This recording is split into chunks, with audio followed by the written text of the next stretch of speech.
Hello! আসসালামু আলাইকুম। সবাইকে শুভেচ্ছা জানিয়ে শুরু করছি আজকের আড্ডা, গল্পের গ্যাঞ্জামে। আজকে আমাদের সাথে আছে আমার স্কুল আমলের বন্ধু আ অনিক। আ ওর আসল নাম ফয়সাল মাহমুদ। আ সবার কাছে ও অনিক নামেই পরিচিত। আ অনিক, আমাকে শুনতে পাচ্ছ অনিক? আ তোকে দেখতে পাচ্ছি না। আ এখন মনে হয় দেখা যাচ্ছে। হ্যাঁ, এখন দেখতে পাচ্ছি। আ অনেক দেখা যাচ্ছে এখন। ওকে। আম আসসালামু আলাইকুম আমি সবাইকে, সব বন্ধুরা। সবাইকে আ অনিকের জাস্ট নামটা দিয়ে আমি পরিচয় করিয়ে দিলাম। এখন বাকি পরিচয় অনিক নিজেই দিবে। তার স্কুল, কলেজ, তার উম কর্মজীবন। অনিক, শুরু হোক তাহলে আজকের আড্ডা। ঠিক আছে। Thank you Hasib. হাসিবকে অবশ্য আমি পাপ্পু নামে বেশি মানে ডাকতে আমি মনে হয় এটা এগুলো আসলে স্কুলের নাম। স্কুলের নামগুলো আমরা আ ওইভাবে না ডাকলে হয়। তখন বাচ্চা ছিলাম, বাচ্চা বলে নাম ছিল।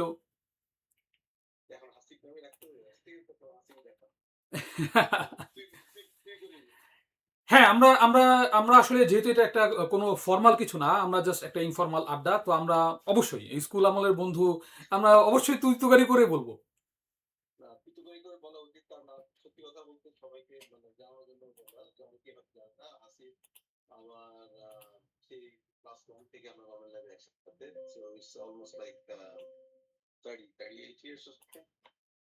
হ্যাঁ? নাইন লাইক 80 90 1988 থেকে এখন এটা 2026।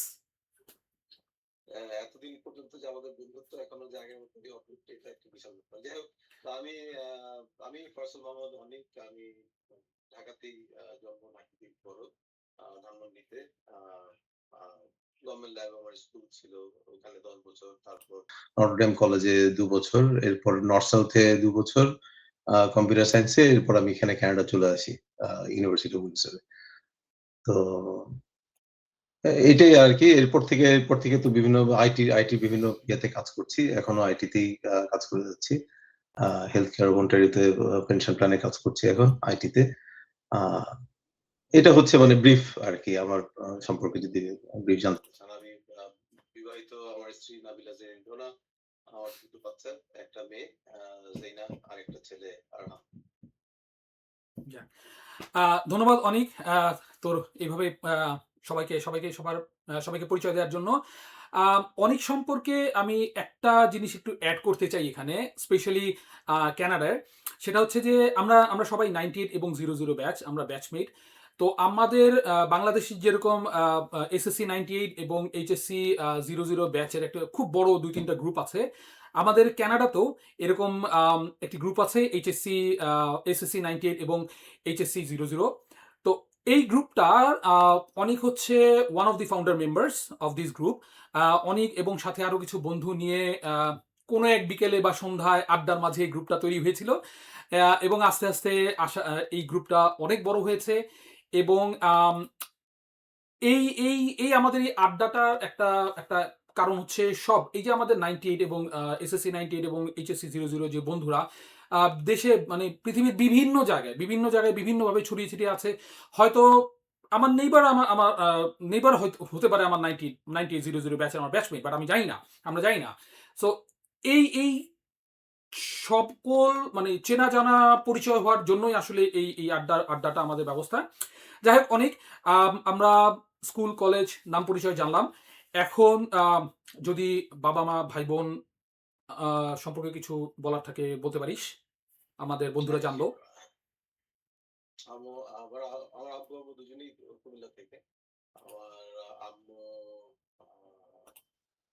আমার আম্মু গিয়েছিলেন কলেজ টিচার ছিলেন প্রফেশনের দিক থেকে। উনি আ আ ভালো স্টুডেন্ট ছিলেন এবং নীতিবান ভাবেই বেশ উনি এভাবে বড় হয়েছেন। উনি বোর্ডে 1965 এ উনি বোর্ডে স্ট্যান্ড করা একজন ছাত্রী ছিলেন। এবং উনি ওইভাবে আরকি আমাদেরকে চেষ্টা করে গেছেন যেন আমরা ওইভাবে চেষ্টা করি।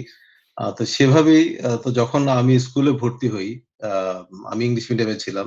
গভর্নমেন্ট লেভেল ভর্তি হওয়ার আগে 87 পর্যন্ত কিন্ডারগার্টেন, সিনিয়র কিন্ডারগার্টেন। তো আ এরপরে আ আমাকে মনে হয় thousands লাইক এত বড়, বড় thousands of pieces of আমাকে প্র্যাকটিস শিট নিয়ে আসলো। তো ওটুকু ছেলে ৬ বছরের ছেলে আমি তখন এইগুলো সারাদিন রাত আমি এগুলো ফিল আপ করতাম। মানে তো আমাকে প্র্যাকটিস শিট বলতে প্র্যাকটিস শিটটা কি জিনিস ছিল? কি জিনিস? ভর্তি পরীক্ষার জন্য আমাদের গভর্নমেন্ট লেভেল ভর্তি ও পরীক্ষা। আচ্ছা, ভর্তি পরীক্ষার। আচ্ছা, ওকে, ওকে।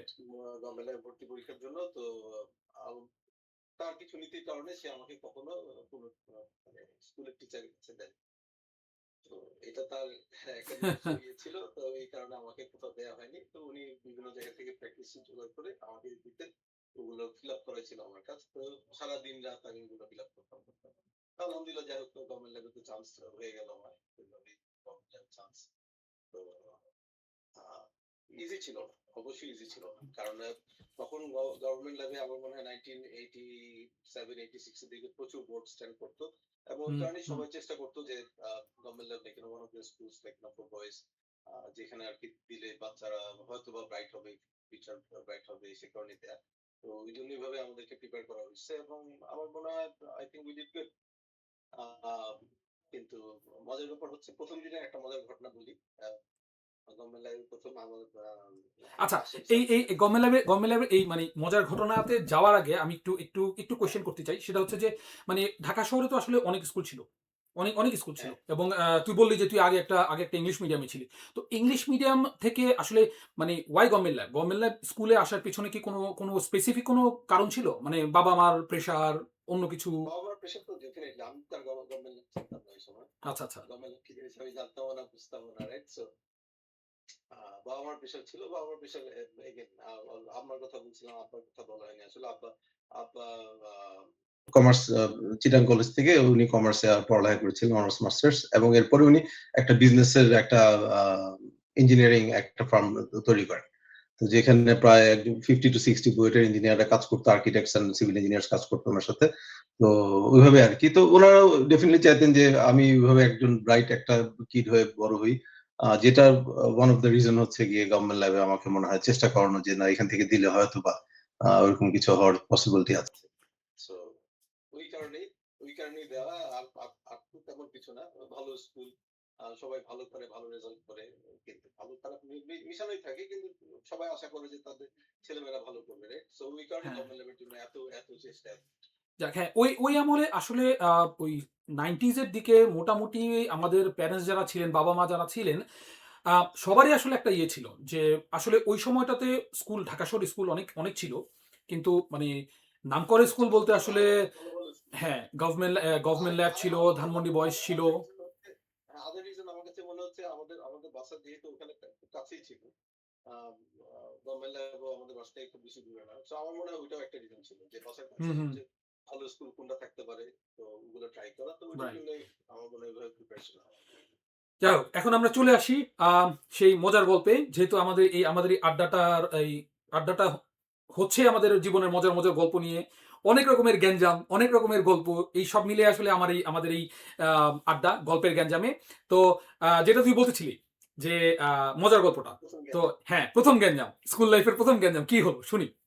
১ম গ্যাঞ্জাম কাসেম স্যার শ্রদ্ধেয় কাসেম স্যার উনি মারা গেছেন। উনি আমাদের ক্লাস 1 এর ক্লাস টিচার ছিলেন। তো ফার্স্ট পিরিয়ড গভর্নমেন্ট ল্যাবে ফার্স্ট দিন জানুয়ারি 1st আমাদের তো সবসময় জানুয়ারি ১ তারিখে আমাদের ক্লাস শুরু হতো। জানুয়ারি 1st আমরা ফার্স্ট ক্লাসে গেলাম। তো ক্লাসে যাওয়ার পর ১ম দিন আ স্যার পড়াচ্ছেন।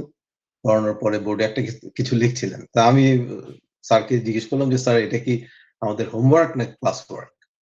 তো স্যার তখন আমাকে বললেন, "এখানে আসো।" তা আমি এখানে আসো না সরি এখানে আয়। ২ তুলে দিব। তুই বুঝে যাচ্ছে ইটস ওকে। এখানে আয়। তো গেলাম। যাওয়ার পরে স্যারের কাছে গেলাম পরে একটা জোরে একটা থাপ্পড়। এক থাপ্পড়ে আমি ওইখানে উল্টা পড়ে গেলাম। ১ম দিন মানে স্কুলের ১ম দিনেই। ১ম দিন first class first period right? উল্টা পড়ে গেলাম। তো পড়ে যাওয়ার পরে তো আমিও বুঝলাম না যে জিনিসটা কি হলো। স্যার বলল বোর্ডে যখন বোর্ডে যখন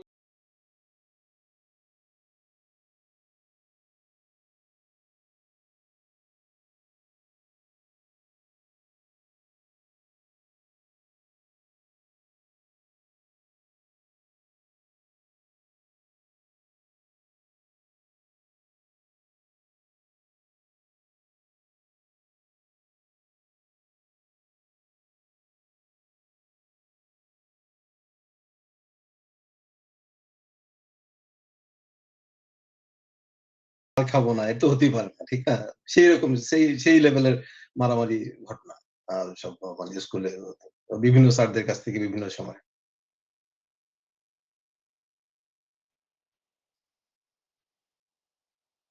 মারামারি অ অ আ কত গ্যাঞ্জামই তো ছোটবেলা থেকে হতো। ক্লাস 2 এ থাকতে একবার একটা বড় গ্যাঞ্জাম ছিল। বড় গ্যাঞ্জাম মিনস আমি তো সবসময় একটু স্বাস্থ্য ভালো তো। তো ছেলেপেলেরা গুতাগুতি করতে খুব পছন্দ করে যে এই অনিক এই মোটু একটু গুতাগুতি ২ ১ টা এদিক ওদিক থেকে দিল আরকি। ঠিক আছে? তো আমি চুপচাপ থাকতাম। চেষ্টা করতাম যে না আচ্ছা ঠিক আছে দিচ্ছে একটু সমস্যা নাই। সম কিন্তু তারপর দেখলাম এটা বাড়তে বেশি হয়ে গেল। তো তখন আমি অ্যা একটা বেত নিয়ে স্যারের ইয়ে থেকে একটা বেত নিয়ে তখন ছেলেদেরকে পিটানো শুরু করলাম। পিটানো শুরু করলাম এরকম পিটাতে মনে কর প্রায় ২২-২৩ টা ছেলেকে আমাদের ক্লাসে ৪০ জন করে ছিল একেকটা ক্লাসে। উহু, উহু। ২২-২৩ জনকে একসাথে পিটাতে এগুলো সবগুলোকে অলমোস্ট মানে খুব খারাপ অবস্থা আরকি। তো এখন এগুলো সব যেয়ে একসাথে স্যারের কাছে নালিশ দিল। যে স্যার এই তো ছেলেটা আমাদেরকে সবাইকে মারল। তো ভিতরের কাহিনী তো আর স্যারের শোনা দরকার নেই। স্যার বলল, "আরে এ তো একটা বিশাল গুন্ডা এই ছেলে। একে তো এটা রাখা যাবে না। একে এখনই টিসি দিয়ে বের করতে হবে।" তো স্যার আমাকে হেড স্যারের কাছে নিয়ে গেল যে এখনই টিসি দিয়ে বের করবে। তো পরে আমাদের আরেকটা ফ্রেন্ড ছিল ইয়ামিনী ওর আব্বু ছিলেন ওইখানে। তো পরে সব ঘটনা শুনে উনি আবার স্যারের কাছে বললেন যে, "স্যার আচ্ছা ও তো বাচ্চা মানুষ। একটা ঝামেলা করে ফেলছে। আমার মনে হয় ওকে এখনই টিসি না দিয়ে অ্যা আপনি আরেকবার দেখেন ওকে একটা ইয়ে করা যায় কিনা।" তখন আমাদের মহসিন স্যার আবার ওইখানে ছিলেন। তখন মহসিন স্যার আমাকে আবার একটু আদর করলেন। দেখলেন যে কান্নাকাটি করতেছি। আদর-টাদর করে বলল যে, "আচ্ছা ঠিক আছে আরেকটা চান্স ওকে দেয়া হোক। দেখা যাক কি করে।" তো ঘটনা তো এখানে যাই হোক গেল। কিন্তু বাসায় তো নোটিশ চলে গেছে। তো হ্যাঁ। নোটিশ চলে যাওয়ার পর বাসায় যেয়ে আবার এক ভাত আম্মার কাছ থেকে অ্যাজ ইউজুয়াল তো ওই আরকি এটা একটা মানে কঠিন ব্যাপার ছিল। তো এরপর থেকে চেষ্টা করছি একটু ভদ্র হয়ে থাকার জন্য। কতদিন আর ভদ্র হয়ে থাকা যায়? একবার যেহেতু একটু সিল পড়েই গেছে, রংবাজ, মাস্তান ভাই জাতীয় বা মারামারির রেকর্ড যেহেতু অলরেডি হয়ে গেছে, মানে করি আরেকটু, করি আরেকটু। সেটাই, সেটাই একটু চলতেই থাকবে কম বেশি। সেই, সেটাই। যাক, আম স্কুলে আসলে স্কুল লাইফের গল্প আসলে বলে শেষ করার নাই। আর সেই স্কুল যদি গভর্নমেন্ট লেভেলের মতো একটা স্কুল হয়, হ্যাঁ, আমরা আমরা আসলে রেজাল্টের দিক থেকে যেরকম আমাদের সময়ে ব্রাইট স্টুডেন্ট ছিল সবাই।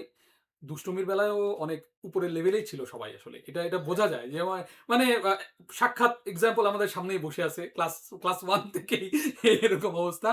যাই হোক, আ স্কুলে আসলে একটু আ আ সিরিয়াস ধরনের একটু কোয়েশ্চেন করি। সেটা হচ্ছে যে স্কুলে পড়াশোনার পাশাপাশি মানে পড়াশোনাই তো করতে যাই সবাই স্কুলে। দুষ্টুমি আমরা আসলে গভর্নমেন্ট লেভেল স্কুলে পড়াশোনা থেকে দুষ্টুমিটাই বেশি মনে হয় করছি। তো এই পড়াশোনা ছাড়া পাশাপাশি কি স্কুলে আর কোন কিছু করা হতো? না, এই স্কুলে স্কাউট করতাম। ওগুলো মজা লাগতো। আ আর এমনি টুকটাক খেলাধুলা, ক্রিকেট, ফুটবল ওগুলো খেলা। কিন্তু অত বেশি খেলা আমি আমি কখনোই অত খেলার মধ্যে ছিলাম না। ক্রিকেটটা একটু খেলতাম। কিন্তু স্কাউটিং এর কথা বলাতে একটা জিনিস মনে হলো। আমাদের স্কুলে স্কাউটের পাশাপাশি বিএনসিসি ছিল আরেকটা। Bangladesh national cadet corps. এবং আমার জানা মতে আ স্কাউটিং থেকে অনেকেই বিএনসিসি তে সুইচ করছিল। দ্যা রিজন ইজ বিএনসিসি তে টিফিন দিত, খাওয়া দিত। হ্যাঁ, এবং স্কাউটিং এ খাওয়া দিত না। তো I am one of them যে আসলে যে স্কাউটিং এ ঢুকছিলাম। কিন্তু পরে বিএনসিসি তে সুইচ করছি জাস্ট বিকজ খাওয়া যাবে। খাওয়া পাওয়া যায়। আমাদের মনে আছে যে আ আ আমাদের স্কুল এবং টিচার্স ট্রেনিং কলেজের উল্টাপাড়ে একটা দোকান ছিল লাটিমি নাম। ওই লাটিমি থেকে খাবার আনা হতো লাঠিম। এবং সেই খাবারের লোভে আ স্কাউট থেকে আমি স্পেশালি বিএনসিসি তে জয়েন করি। যাই হোক, আ স্কুলে এসএসসি এসএসসি আ রেজাল্ট কি হয়েছিল না হয়েছিল সেগুলো কিছুই জিজ্ঞেস করব না। এগুলা বেশি হয়ে যাবে। বাট না, না আলহামদুলিল্লাহ। রেজাল্টের রেজাল্টের পরে রেজাল্টের পরে মানে কোনো বাবা-মার কোনো রিঅ্যাকশন পজিটিভ, নেগেটিভ বা এরকম চর বা এই ধরনের কিছু যে মানে চট বা 98 পাইলি 99 কেন পাইলি না? এই ধরনের কোনো রেকর্ড আছে? এরকম হ্যাঁ, 900 মার্কস এর মতো আলহামদুলিল্লাহ ইয়ে করলাম। পেলাম না বিয়েতে এসসিতে। তো পাওয়ার পরে বাসায় যাওয়ার পরে অলমোস্ট মানে মনে হলো যেন ঘরে কেউ মারা গেছে এই ধরনের একটা ব্যাপার। কেন স্ট্যান্ড করা হলো না, রাইট? সো তাই ওইরকম এক্সপেকটেশন সবসময় হাই থাকবে, এটাই স্বাভাবিক। কিন্তু সবসময় এক্সপেকটেশন পূরণ স্বাভাবিক। করতে পারা আন্টি যায় না। আন্টি নিজেই যেহেতু ইয়ে ছিলেন, একজন শিক্ষিকা ছিলেন এবং হ্যাঁ, স্বাভাবিক। তার এক্সপেকটেশন নিশ্চয়ই অনেক, অনেক বড় ছিল। অনেক বেশি ছিল। এক্সপেকটেশন আচ্ছা, বেশি আচ্ছা। ছিল কিন্তু আমরা তো বেশি আমরা দুষ্টামিতে ব্যস্ত ছিলাম। তো দুষ্টামিতে ব্যস্ত থাকলে তো পড়ালেখা এমন একটু কম থাকতো। যাক, আ স্কুলের পরে অলরেডি তুই বলছিস যে স্কুল গভর্নমেন্ট ল্যাবের পরে হচ্ছে নটরডেম। নটরডেমে এরকম কোনো দুষ্টুমি? যদিও জানি যে নটরডেমে সবাই খুব স্ট্রিক্ট রুলস অ্যান্ড রেগুলেশন এর মধ্যে থাকে। ব্রাদার নটরডেম ফাদার যারা আসলে থাকে। আমাদের আমাদের ম্যাট্রিকের পর আমরা নরমাল লেভেল সবাই নটরডেমে অলমোস্ট আমরা পরীক্ষা দিয়ে ম্যাক্সিমাম স্টুডেন্টই আমরা নটরডেমে চলে গেছিলাম ইনিশিয়াল। কারণ ঢাকা কলেজ তখন ওই সময় ভর্তি নিচ্ছিল না। তো হঠাৎ করেই আবার ঢাকা কলেজ ভর্তি নেওয়া শুরু করলো। ভর্তি পরীক্ষা হলো, ভর্তি নেওয়া শুরু হলো। তো আমিও ভর্তি পরীক্ষা দিলাম। টিকলামও। কিন্তু সবাই বলল যে, "না ঢাকা কলেজে যাবো কি যাবো না?" একদম লাস্ট ডে তে যেয়ে সবাই ঢাকা কলেজে জয়েন করলো। তো ওই সময় আমি ক্লাস থেকে বের না হয়ে আমি বললাম যে, "আচ্ছা ক্লাসটা শেষ করে তারপর যাই।" তো আমি নরডেমে ক্লাস শেষ করে আমি যখন গেলাম ততক্ষণে ওদের ভর্তি শেষ। তো যাওয়ার পরে তখন ঢাকা কলেজের একটা ক্লার্ক আমাকে তখন বলতেছে যে, "আমি একটা স্যারের সাথে দেখা করে দিব। আপনি আ আ ১০,০০০ না ১২,০০০ টাকা দিলে আ আপনার এটা হয়ে যাবে।" তো আমি বললাম, "ভর্তি দিয়ে চান্স মানে পরীক্ষা দিয়ে চান্স পেয়েছি। এখন আমি টাকা দিয়ে কেন আসবো?" তো আমার মনে হয় সেই রিজনের কারণে আমার পরে আর ঢাকা কলেজে যাওয়া হয়নি। কিন্তু আমাদের মেক্সিমাম গভর্নমেন্ট লেভেল ছেলেরাই কিন্তু ঢাকা কলেজে পরে চলে গেছিল। আমি থেকে গেলাম আরকি নরডেমে। বললাম থাক দেখি কি হয়। হ্যাঁ, তো নরডেমে মানে আলহামদুলিল্লাহ সবাই আমাদের খুব আমাদের জানা মতে আসলে ওই সময়ে আ আসলে গভর্নমেন্ট ল্যাব স্কুল মানেই সবাই ধরেই নিত আসলে ঢাকা কলেজ। কারণ জি, আমাদের ওই ঠিক উল্টাপাড়েই হচ্ছে ঢাকা কলেজ এবং আ I'm pretty sure যে আমি যেমন ঢাকা কলেজের মাঠে গিয়েও অনেক খেলাধুলা হইছে এবং I'm pretty sure তুইও সেই কাজ হ্যাঁ, করছিস। বাই দ্যা ওয়ে হ্যাঁ, যদিও ঢাকা একটা এখানে একটু বলে রাখি যে যদিও অনিক আর আমি একই স্কুলে বাট আমরা দুজনে আসলে ২ টা আলাদা সেকশনে ছিলাম। দ্যাটস ওয়াই কিছু, কিছু জিনিস আমাদের মধ্যে ডিফারেন্স আছে। আমি ছিলাম এ সেকশন, অনিক ছিল বি সেকশন। হ্যাঁ, যাই হোক। তো আমরা সবাই তারপরে ছিলাম। নরডেমে যাওয়ার পরে এরকম কোনো মজার কাহিনী কোনো ব্রাদারদের সাথে, ফাদারদের সাথে? নটরডেমে আ নটরডেমে অনেক মজার ঘটনা। নটরডেমে আমার কিছু ক্লোজ ফ্রেন্ড স্পেশালি আমার অনেক কিছু ফ্রেন্ড পারভেজ আ বা আ ইরফান ওদের কথা না বললেই না। ওদের কিছু মানুষের আমার পরে মানে আ পরবর্তী জীবনে আমার মনে হয় কিছু অনেক চেঞ্জ আসার পিছনে বা মানে ওদের কিছু হাত আছে। তো আ তারপর তো ওদের অনেক চেঞ্জ বলতে ঘটনা কি চেঞ্জটা কি পজিটিভ চেঞ্জ? মানে পড়াশোনার দিকে change, positive life change? Definitely like আমি ইরফানের কথা এই কারণে বললাম। আসলে সত্যি কথা বলতে আমি যখন আ আ আমাদের ইন্টারের পর থেকে আমি ইরফান এবং আমাদের আরো কিছু ফ্রেন্ড ওরা আমরা সবাই মিলে আমরা বিদেশে আসার জন্য আমরা চিন্তা ভাবনা করছিলাম। তো আমরা ইউএস কে টার্গেট করলাম। কিন্তু বাই দ্যাট টাইম যখন 9/11 এর একটা প্রবলেম তৈরি হলো তখন ইউএস এ যাওয়ার আমাদের চিন্তা ভাবনাটা তখন হু, পিছতে হু, যায়। হু, হু। তো তখন ইরফানই ফার্স্ট ক্যানাডাতে আসে। তো ক্যানাডাতে চলে আসলো। আমরা নর্থ সাউথে ভর্তি হলাম। তো ভর্তি হওয়ার পরে আমরা ১ সেমিস্টার ২ সেমিস্টার পরে ও বাংলাদেশে গেল যেয়ে আমাদেরকে আবার নতুন করে বলল যে, "না তোমরা চলে আয় আমি এখানে ওইভাবেই আসলে সত্যি কথা বলতে কানাডা তখন বলল যে, "না আচ্ছা ঠিক আছে কানাডাতে ট্রাই করা আ যায় বা এটাও হয়তো একটা ভালো একটা অপশন হবে।" সেভাবেই কিন্তু কানাডা আসা ওই সময়টা। তো ও ওইভাবে না বললে হয়তোবা অস্ট্রেলিয়া তখন চিন্তা করছিলাম। হয়তো অস্ট্রেলিয়াও যাওয়া হতে পারত। সো বাট বেসিক্যালি তোর কথা শুনে যেটা মনে হচ্ছে যে আ লাইক এইচএসসির পরে প্ল্যান ছিল মানে অ্যাব্রড এ চলে আসারই আসলে প্ল্যান ছিল হায়ার স্টাডিজ এর জন্য। মানে বাংলাদেশে স্টে করার তেমন কোনো ইচ্ছা প্ল্যান ছিল না। ছিল হ্যাঁ, সেটাই যাক। আ না তেমন কোনো ইচ্ছা ছিল না। এটাই কলেজের ২ টা ফ্রেন্ডের নাম শুনলাম তোর মুখে এই মুহূর্তে যে একটা হ্যাঁ, ছিল ইরফান, রনক আর someone else right? Parvez Parvez. তো ওদের সাথে কি যোগাযোগ আছে এখনো? হ্যাঁ, এখনো যোগাযোগ আছে। বা গুড। ইনফেক্ট ইরফান রনক দুজনেই এখানে থাকে, কানাডাতে থাকে। আচ্ছা। আমার সাথেই থাকে। আ পারভেজ বাংলাদেশে আছে। ও চীনে পড়ালেখা করতে চলে গেল না ইন্টারের পরে। Yeah. পরে চীন থেকে পরে সে ও সিঙ্গাপুরে কাজ করে তারপর সে আবার বাংলাদেশে ব্যাক করে। তো মাঝখানে তুই যাক বললি যে ইন্টারের পরে এইচএসসির পরে তুই নর্সাতে মাঝখানে ভর্তি ছিলি। তো মানে নর্সাতে আমার সাথে ৩ বছর কতদিন ছিলাম। ছিলি? দেন কবে মানে কানাডা মুভ করলি কবে? আমি 2001 থেকে 2003 পর্যন্ত 2003 এর ফলের সেমেস্টারে আমি আছি কানাডাতে। এর আগ পর্যন্ত আমি নর্থ সাউথে ৪ টা সেমেস্টার করি। ৪ টা বা ৫ টা সেমেস্টার হ্যাঁ। তো কানাডায় কোথায় কানাডায় কোথায় পড়াশোনা করা হয়েছে? ক্যানাডায় উইন্ডসর ইউনিভার্সিটি অফ উইন্ডসরে আমি চলে আসি গ্রেড ট্রান্সফার করে কম্পিউটার সায়েন্সে।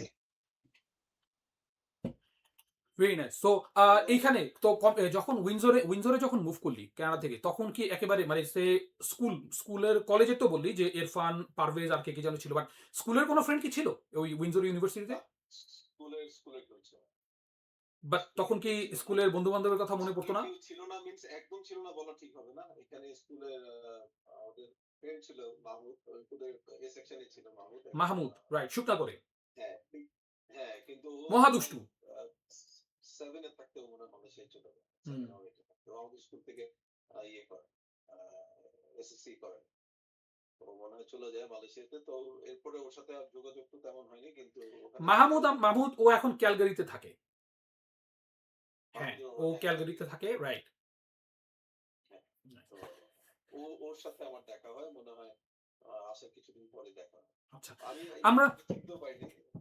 আচ্ছা, পরে আমরা আমরা কানাডার একটু গল্প শুনি। খবরটা পেয়ে একটু ছোট করে কানাডার স্টুডেন্ট লাইফের একটু গল্প শুনি। উইন্ডসরের কোনো গল্প-টল্প আছে কিনা? বিদেশে এসে একদম সবকিছু ছেড়ে, বাবা-মা, ভাই-বোন, বন্ধু-বান্ধব সব ছেড়ে বিদেশে এসে, এখানে এসে। হ্যাঁ, এ খুবই কষ্টকর ছিল। ইনিশিয়ালি মানে এটা মানে একটা বিশাল মেন্টাল একটা ধাক্কা, mental change. Definitely and then সবাইকে ছেড়ে আসা। প্রতিদিন মনে হয় $5 থেকে $10 এর তখন ফোন কার্ড ইউজ করতে হতো। ফোন কার্ডে তখন এভাবে ইয়ে করতাম। ডিফিকাল্ট ছিল অনেক আম সব দিক থেকে। আ আর টিউশন ফিস ইয়ে তো এগুলো তো ইন্টারন্যাশনাল স্টুডেন্ট তো সবসময় অনেক হাই। এখনো অনেক হাই। তখনও আমাদের তখনকার জন্য হাই ছিল। কাজ করতাম।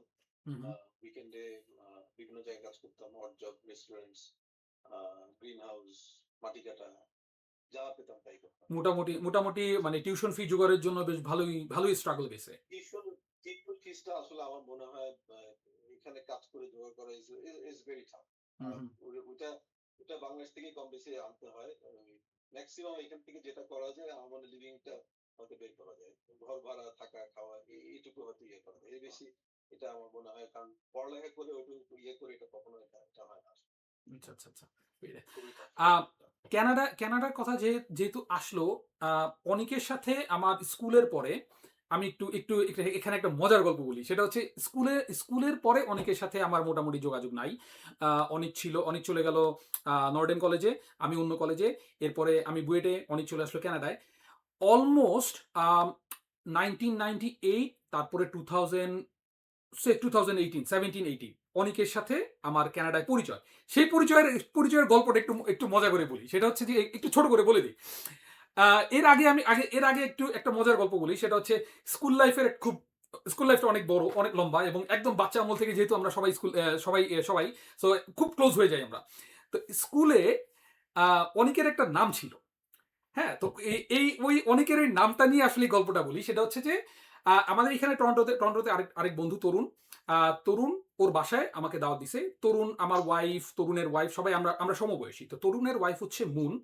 ওর বান্ধবী একজনকে সে ইনভাইট করছে। তো সে এসে বলতেছে যে, "ও তোমাদের একটা ফ্রেন্ড তো টরন্টোতে থাকে, অনিক নাম।" তো আমি এবং তরুণ দুজনই খুব অনিক নাম আ মানে গভর্নমেন্ট ল্যাবে আমরা খুব মানে রিকল করতে পারতেছি না যে অনিক নামে কে আছে। তো ওকে জিজ্ঞেস করলাম যে অনিকের কি অন্য কোনো নাম আছে? তো বলল যে হ্যাঁ, ওর নাম তো আরেকটা যেটা নাম সেটা ফয়সাল। তো আমরা বললাম যে ফয়সাল, আমাদের আরেক বন্ধু ছিল ফয়সাল, যে আসলে আনফরচুনেটলি একটা আনফরচুনেট ঘটনায় ও স্কুলে থাকতেই মারা যায়। তো বললাম যে না, ফয়সাল নামে যাকে চিনতাম ও তো অনেক আগে মারা গেছে। স্কুলে থাকতেই। তো আমরা মানে অনিক, ফয়সাল মানে রিকল করতে পারতেছেন। তখন ওকে বললাম যে আচ্ছা ওর কোনো ছবি আছে? তো সে ফেসবুক থেকে অনিকের ছবি দেখাইলো আমাদেরকে। অনেকের ছবি দেখাইলো। ছবি দেখানোর সাথে আমি এবং তরুণ বললাম, "আরে এটা তো দুলাভাই।" সো মানে আমাদের ডেফিনিটলি আমাদের স্কুল লাইফে আ সবারই আ একটা নাম থাকে।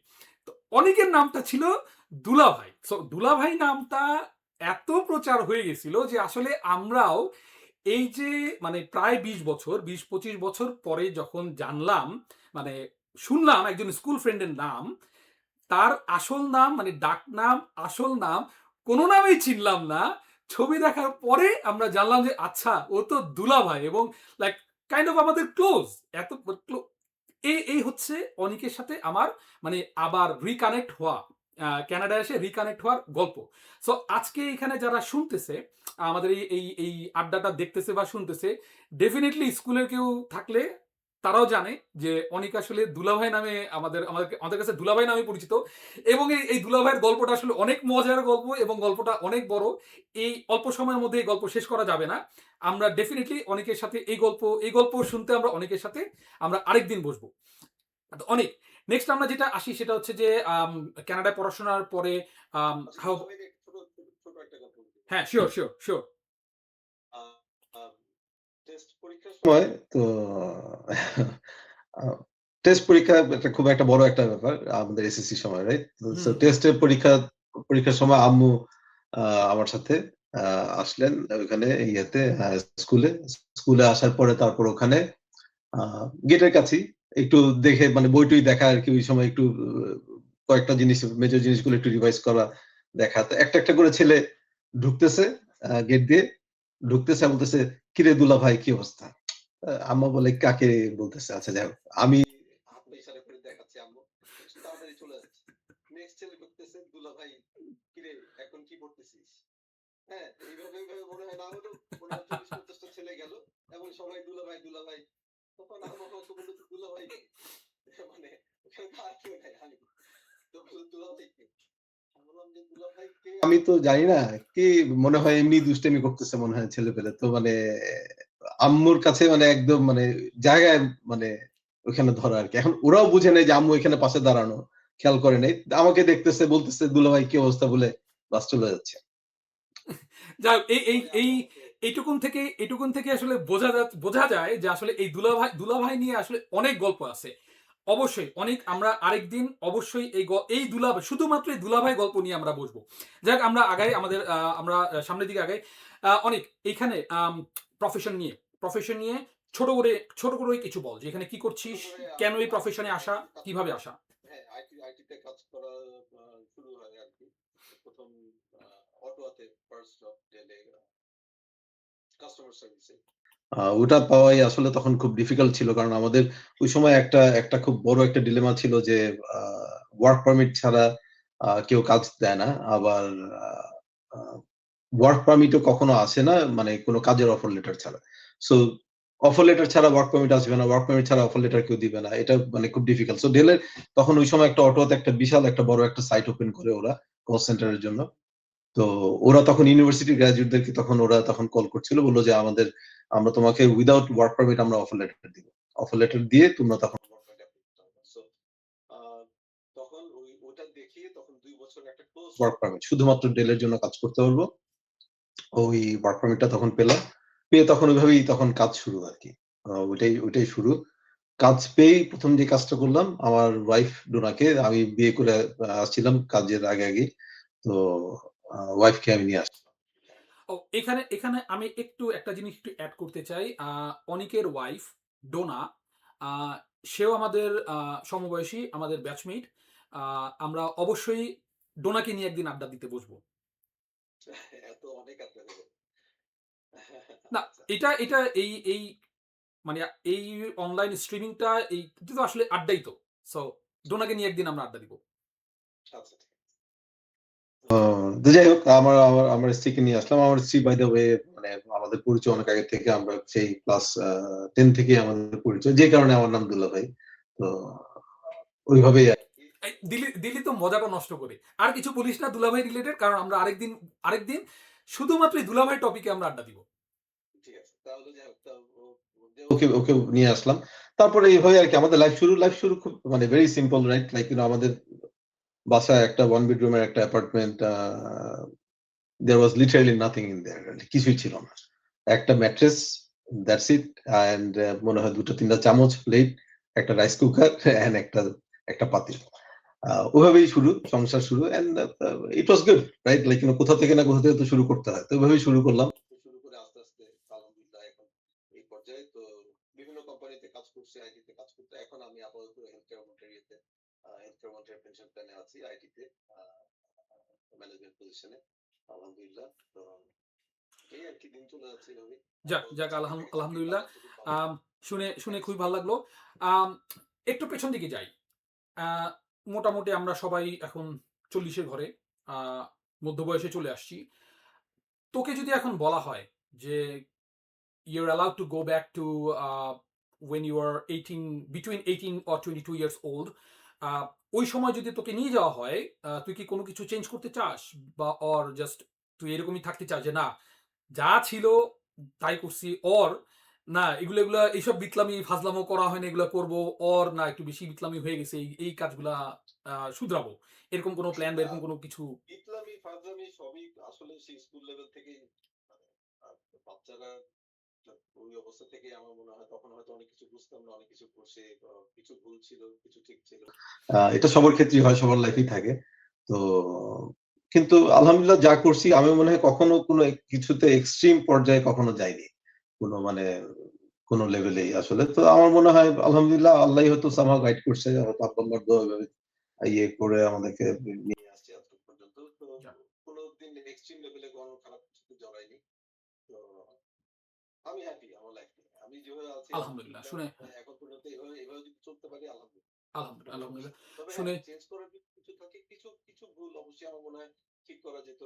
হয়তো লাইফে কিছু ডিসিশন, ক্যারিয়ারে কিছু ডিসিশন, কিছু জিনিস হয়তো চেঞ্জ করা যেত। কিন্তু তারপরেও যেভাবে আছে আলহামদুলিল্লাহ। যাক, যাক আলহামদুলিল্লাহ শুনে শুনে শুনে খুব ভালো লাগলো।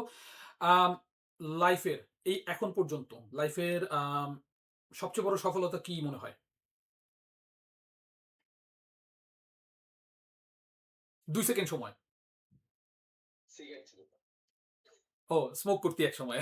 আচ্ছা, যাক। এটা honestly speaking এটা আমারও জানা ছিল না। এটা আমারও জানা ছিল না। যাই হোক এটা খুবই একটা ভালো ইয়ে। আর এটা আম স্মোকিং ছেড়ে দেয়া এটা সফলতা। Very nice. ব্যর্থতাটাও জানতে চাই যে এই পর্যন্ত আসলে সবচেয়ে বড় ব্যর্থতা কি? কিভাবে ব্যর্থ বলিস না যে ডোনাকে বিয়ে করা, ডোনা আবার মারবে। আমার কার ব্যবস্থা করা দরকার নেই। ব্যর্থতা আব্বা-আম্মার সাথে আসলে এভাবে মানে যে সাপোর্টটা তাদের দরকার ছিল বা আমি এখন যেটা ফিল করি আরকি এই বয়সে এসে তাদের যে সাপোর্টটা দরকার, আমি হয়তো তাদের পাশে থেকে ওই সাপোর্টটা দিতে পারছি না। এটার থেকে বড় ব্যর্থতা আমার মনে হয় না, এটা এটা এটা খুবই ভালো আগে বলছিস। কিছু করতাম কিন্তু আমি হ্যাঁ। somehow ডিসাইড করছি যে এটা এখানে আমি থেকে যাবো এবং এখানে থেকে যাওয়া হইছে। আ অনেকবার চিন্তা করছি হয়তো গো ব্যাক করে ইয়ে করব কিন্তু আমি হয়তো আমি হয়তো অত সাহসী না যে আমি এভাবে চিন্তা ভাবনা করব কিন্তু আমি এটা আসলে করতে পারিনি। না, এটা খুবই ভালো কথা একটা বলছিস। সেটা আমার পার্সোনালি আমার যা মনে হয় যে আমরা যারা মানে সবকিছু ছেড়ে এসে মানে স্টুডেন্ট থাকাকালীন হোক বা পরবর্তীতে হোক, যারা আমরা বাবা-মা, ভাই-বোন ছেড়ে আসলে দেশের বাইরে চলে আসছি, বা দেশে বাবা-মাকে রেখে আসছি, তাদের জন্য এটা আসলে আই এম প্রিটি সিউর যে তুই যেটা যা ফিল করতেছিস এরকম আমাদের অন্যান্য যেসব বন্ধু যারা আছে বাইরে, দেশের বাইরে, বাংলাদেশের বাইরে, যে দেশেই হোক না কেন বাবা-মা ছাড়া আছে, আই এম প্রিটি সিউর যে ওদের ফিলিংস গুলো সেম। ওকে, সিরিয়াস কথাবার্তা বাদ, আবার একটু মজার জায়গায় চলে আসি। তোর সম্পর্কে, তোর আদার্স বন্ধু বান্ধব আমি বাদে, আদার বন্ধু বান্ধব তোর সম্পর্কে কি ধারণা পোষণ করে, ভালো খারাপ হোয়াট এভার ইউ থিঙ্ক, কি ধারণা পোষণ করে তোর বদরাগী। সম্পর্কে? আমি নাকি খুবই বদরাগী। তো মাথা গরম হলে মাথা ঠিক থাকে না। আমি সহমত, এখানে আমি সহমত ভাই পোষণ করছি, কারণ তুই আমার একবার অযথাই ঝাড়ছিলি কোনো এক কারণে। যাই হোক, সহমত ভাই এখানে। আচ্ছা, সব বদরাগী। নেক্সট আসি হচ্ছে যে আর বদরাগী আসলে আমার মনে হয় মানুষ এখানে মনে হয় মানে মানুষের হয়তো বা মানে হয়তো ভুল একটা পারসেপশন থাকতে পারে। বদরাগী কিন্তু আমি কিন্তু আসলে আ হ্যাঁ, ডেফিনিটলি আমি হয়তো মাথা গরম হলে আমি হয়তো উল্টাপাল্টা কথা বলি বা অনেক কিছু ইয়ে করি। এটা হতে পারে। কিন্তু মানে কোন লেভেলে বা কোন পজিশন থেকে আসলে মানুষ কার সাথে খারাপ ব্যবহার করে? মানে আমি কি মনে কর সাপোজ রাস্তা দিয়ে কেউ একজন যাচ্ছে হয়তো আমি কি তাকে একটা ঘুষি দিয়ে বসবো? Not like that, right? না, না তো অবশ্যই আমার না। মনে হয় যার সাথে ইমোশনাল অ্যাটাচমেন্ট টা বেশি, আমার মনে হয় তার সাথেই হয়তোবা ওই ইমোশনটা শো করার একটা ইয়ে থাকে।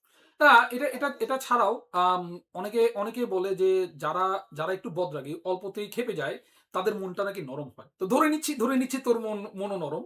এটা নিয়ে আমরা ডোনার সাথে যেদিন আড্ডায় বসবো, এই কোয়েশ্চেনটা আমি আমি মাথায় রাখলাম। এই কোয়েশ্চেনটা আমি ডোনাকে করব। যাই হোক, আম এইটা হচ্ছে একটা।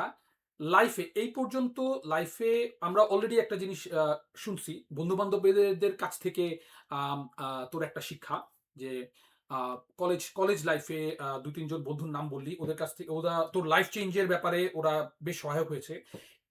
এরকম কোনো উল্লেখযোগ্য আর কোনো কিছু আছে যে ফ্রেন্ডসরা ফ্রেন্ডসদের পজিটিভ হোক, নেগেটিভ হোক, হোয়াটএভার অ্যাটিটিউড অর এনিথিং যে that make you change or কোনো শিক্ষা পাইছিস?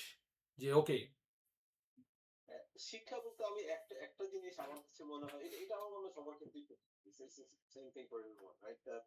আমি ফ্রেন্ডস যখন ফ্রেন্ডস নিজের বাসায় নিজের বাবারটা খেয়ে মানে ওদের টাকায় মনে কর ফ্রেন্ডস গল্প করা, ঘুরে বেড়ানো, সেটা এক ধরনের ফ্রেন্ডস। যখন তুই তাদের সাথে এক দেয়ালে থাকবি, এক ছাদের নিচে থাকবি, that could be a completely different experience.